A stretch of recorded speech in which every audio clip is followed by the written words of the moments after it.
आज कॅबिनेटच्या बैठकीला शिंदेचे बहुतांश मंत्री गैरहजर असल्याची बातमी आपल्या माध्यमातून आम्हाला बघायला मिळत आहे. काही मंत्री तर दालनात होते, मात्र त्यांनी बैठकीत येणं टाळलं असंही कळतंय. मला वाटतं ही बातमी काही फार अनपेक्षित अशी नाहीये.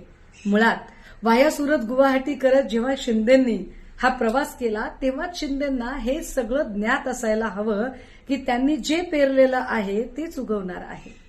भाजपा कुणाशीही मैत्री ठेवू शकत नाही. भाजपा कुणाशीही प्रामाणिक राहू शकत नाही.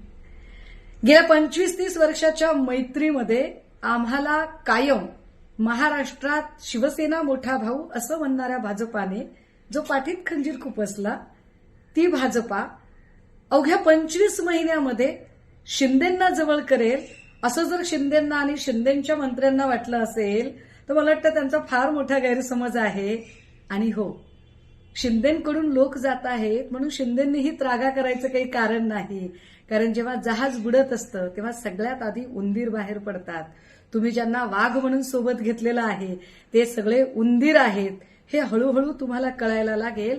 जसजसा एसआयटीचा, ईडीचा आणि एकेकाच्या चौकशीचा पाश आवळला जाईल तसतसं सिंहासन डळमळीत व्हायला लागेल.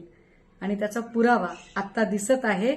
माध्यमांमधून बातमी तर अशीही कळते की फडणवीस म्हणतायत की तुम्ही उल्हासनगरमध्ये केलं ते काय, मग आम्ही केलं तर चुकलो कुठे. मला वाटतंय ठकास महाठक दोघेही एकमेकांना भेटलेले आहेत. त्यामुळे छान चाललंय सगळं. शुभेच्छा.